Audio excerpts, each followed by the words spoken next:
Okay, you are good to go. Recording. We are recording and we're live streaming. Yep. Good evening. We'll call to order this meeting of the town council for the purpose of interviewing two candidates for the vacancy on the Compton Agricultural Conservancy Trust. We'll ask that first, Ned Lee join us on the stage here at this chair, and we'll conduct the interviews in sequence with the two gentlemen.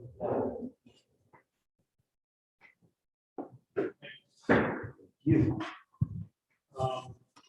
I would begin by asking what preparations have you made to assume the role of member of the Agricultural Conservancy Trust?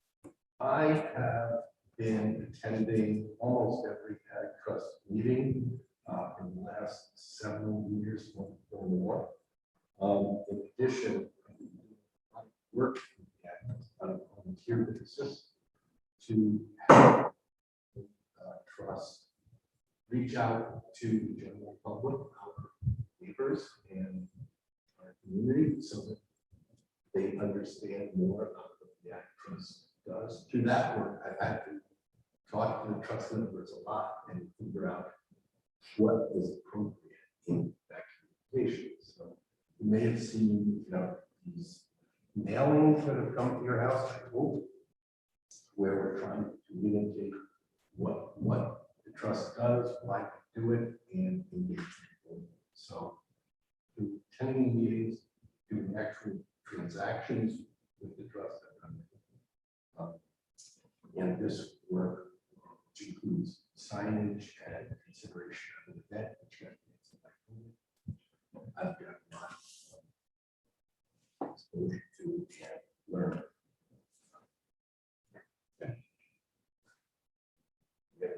You go first.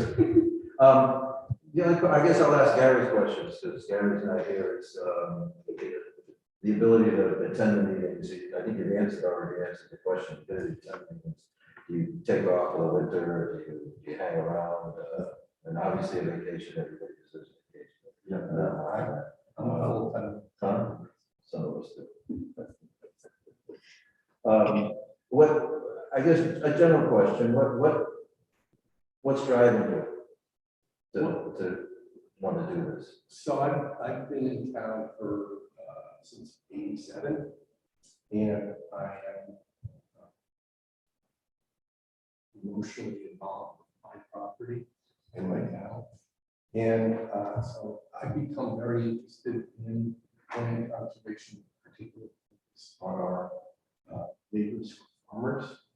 And I started that interest when an aggressive developer took possession of property on my property. In Henry Manton, got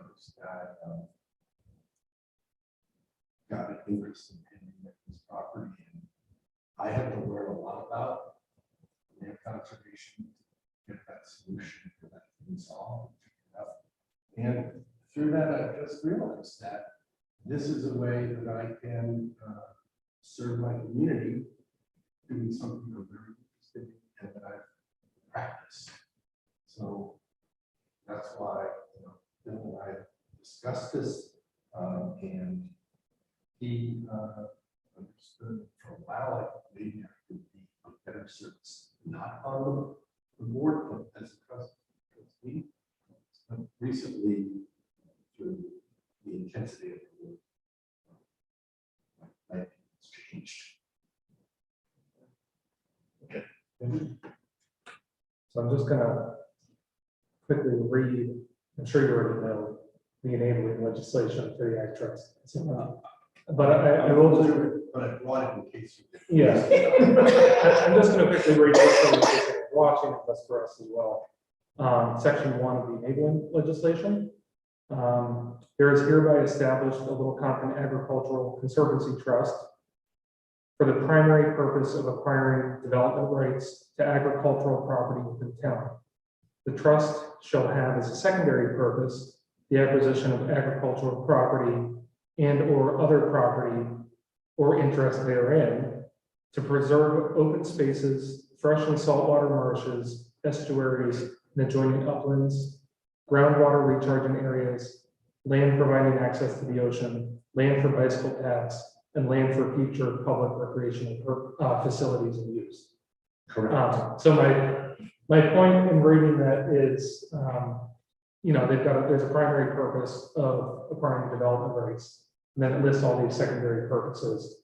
And the Ag Trust has this listed basically as their mission statement, although it doesn't necessarily read as a typical mission statement.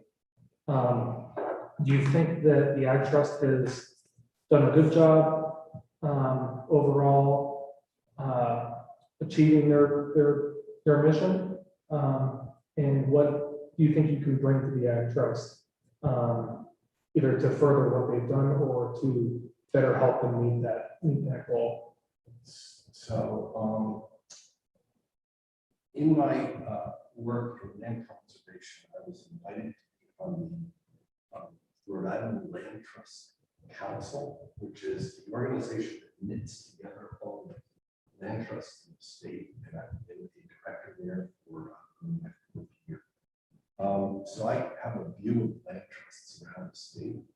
So I'm qualified to say that along with one or maybe two others, the Ag Trust is one of the most productive trusts in the state. So if you're asking me to grade the Ag Trust, I give them very high grades in performing to that mission. I know that there is a dynamic tension on the trust about agriculture versus habitat and other open lands. I see them discussing that. Recently, Rusty built a scoring protocol so that they can think in a very disciplined way about how they would make choices about which land to conserve. I thought that was a very good thing. And that's kind of in development, I would say, in practicing it. So I think they do a fine job. They take their work seriously. It's a lot of work, those guys. It doesn't come down equally on everyone, but they all work hard. They rely on me as well as the official farmer, taking that special interest in stewardship, and they get everything done. They have Carol Trophy, Carol is a really important asset, I think, and good value to us as a town. So they're doing a good job against those objectives. So first of all, thanks for all your volunteer work. You do fabulous work, particularly this year with the maps, which are on my bridge. How do you see the Ag Trust, or do you see the Ag Trust addressing some of those secondary uses or goals that you just laid out, like recreation or housing? One of the things that I want to build as an idea when suggested this word start was the idea that if people don't know about the land that is being conserved, they won't value it. And so to me that suggests a couple of things. Number one, we should probably have a discrete but apparent marker on the fee on lands. There are our property as citizens of the town. So we should know when we're looking at conserved land that it's conserved land. That's not an invitation to walk on it, but it is at least awareness. And then there are some lands that the Ag Trust has a key interest in that are open or should be more accessible to our people. And so I think that's important because if people know the land and experience the land, they will value the land, and then they will be more connected to the mission of the Ag Trust. And I think that would be beneficial to all of us as we tough decisions going forward about how we're going to, you know, continue this conservation.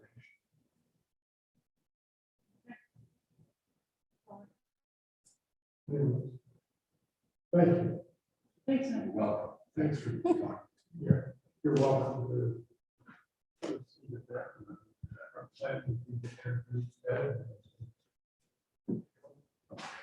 Thank you. Yes, sir.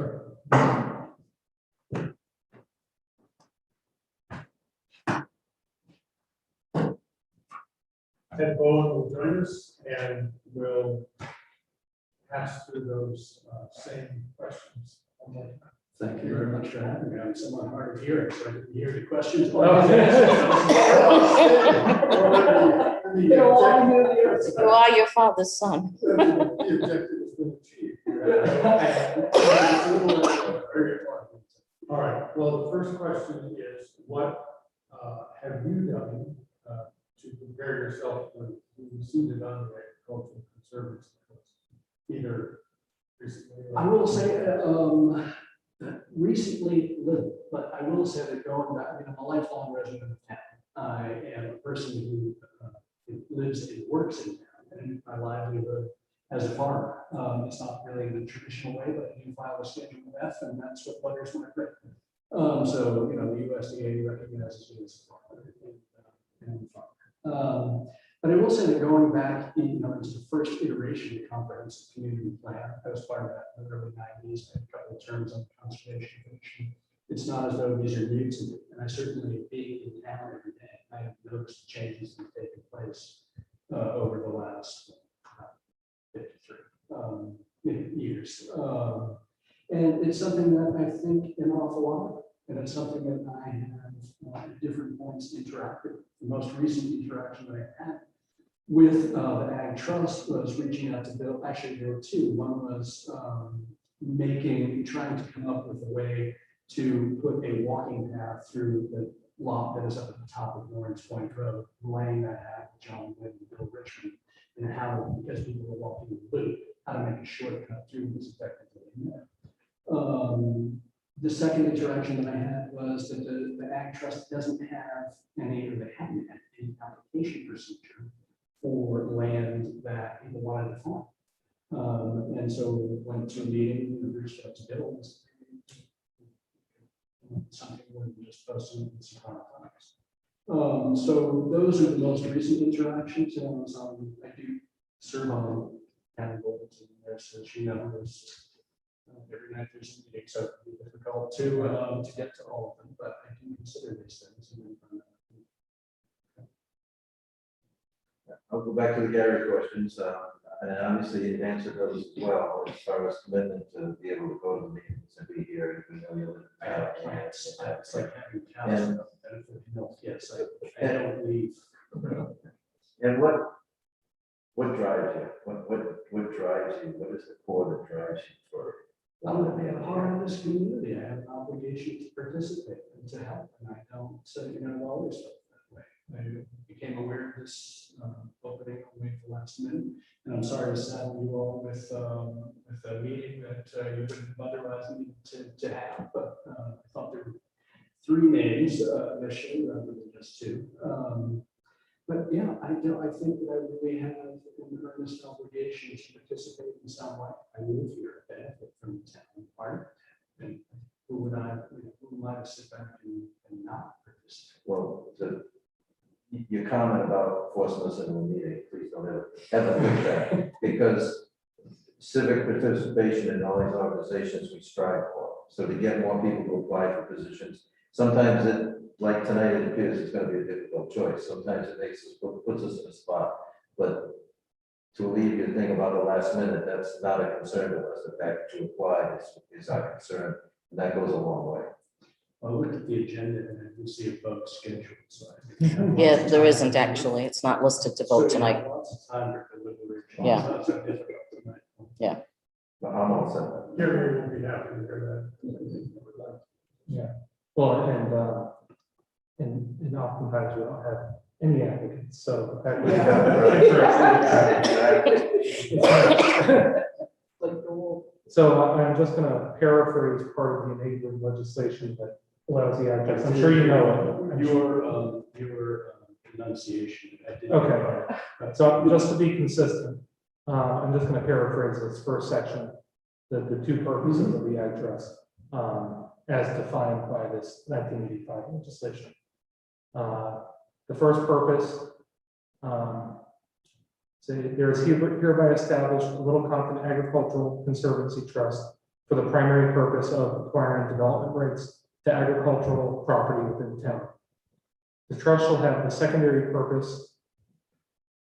The trust shall have as a secondary purpose the acquisition of agricultural property to preserve open spaces, fresh and saltwater marshes, estuaries and adjoining uplands, groundwater recharging areas, land providing access to the ocean, land for bicycle paths, and land for future public recreational facilities and use. So my question to you is, this is listed as the mission statement for the Agricultural Conservancy Trust on their website. And it's not a traditional mission statement, but that's what they're using. Do you think that the Ag Trust has done a good job meeting their mission? And if you do or don't, what do you think you can bring to the Ag Trust to either help them continue on their mission or move it along? I want to have a measured response because I think it's a more complicated question. In the first instance, in the primary mission, it has always struck me that, and I think that, you know, in 1985, we were still clinging to Little Compton as an agricultural town. It was clear that it was slipping away. And I think it's interesting that in 1985, the primary mission was only to secure the development rights to agricultural lands, because it was, the presumption was that there were going to continue to be farms in Little Compton. So we really don't have farms in Little Compton. Well, we do, but we have them in a very different way than we did. And the way that we did have them is much the way that they sort of continue on in what we have for agricultural land. So it's potatoes or it's corn or it's hay. And I'm not sure that that is sufficient moving forward. But certainly they have been successful. It's always been curious to me that in, you know, as compared to the second, their secondary mission, that it wasn't to secure that property outright, just the development. So that has to, you know, my presumption is that it was that they just presume the families would continue to farm. And that really doesn't seem to be happening. I think that they have been incredibly successful in their secondary mission. Whether or not there is enough public access that has resulted is debatable. I noticed that, you know, certainly in 1985 that was not the case, but with acquisitions like the Marble property, it is clear that there is access to. It's not marked, but there is that access too. Ought there to be more public access? I think yes, but it's also a really difficult question, especially if you are only buying development rights. It's not, you have to be able to secure it out. And when the trust is securing it outright, typically they've got partners. And if they have partners with public money, then it has to be that way anyway. So it kind of winnows itself out in some. But I think that its secondary mission has been far more successful than its primary mission. I also think it's curious that the development rights they have secured have been far more than taking them out of the fee, and yet the development rights are really to a lot of those secondary missions, not buying them outright, but buying development.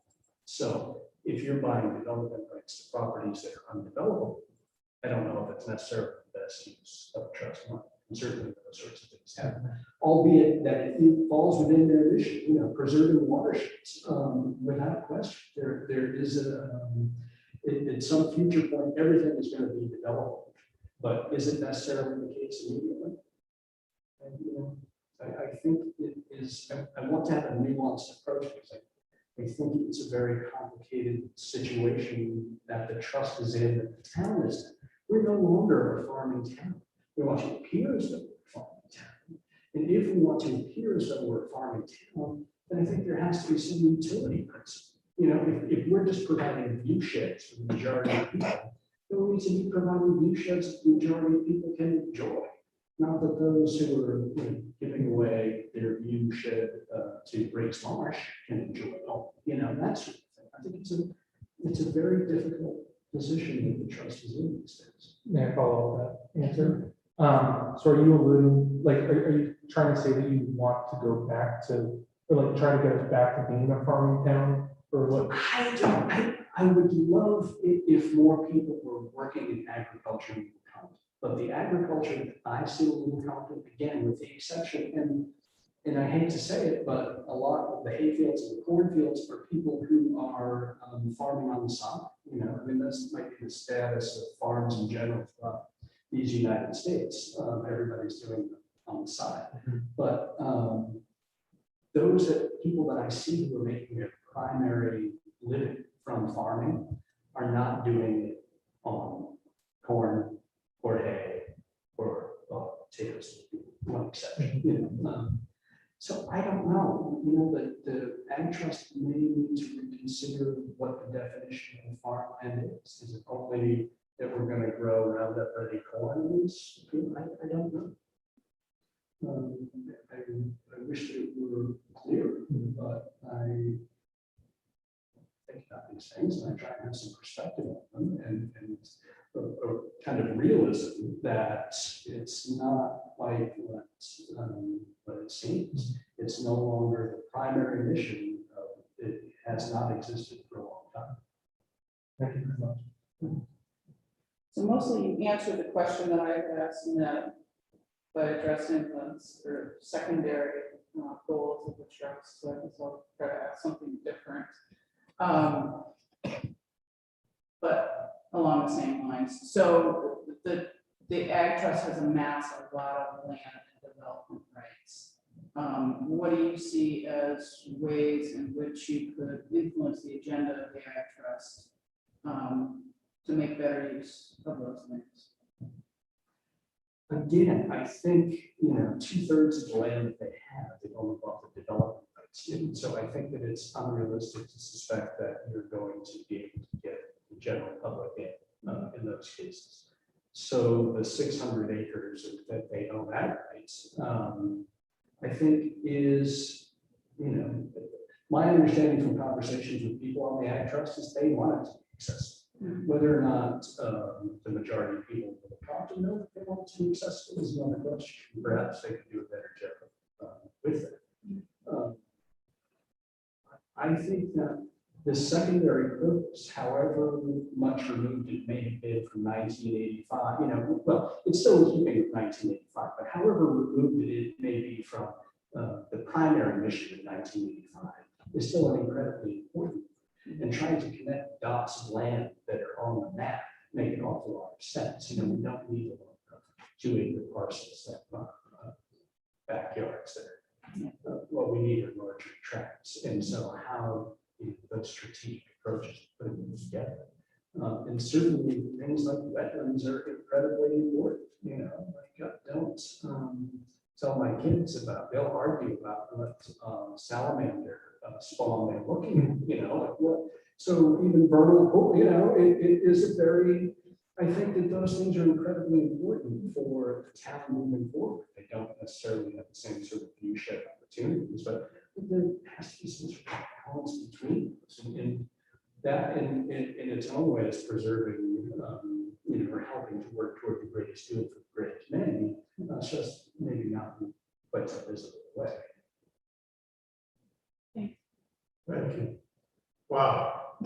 Yeah. Doesn't make it any easier. Thank Can we you. have both of you?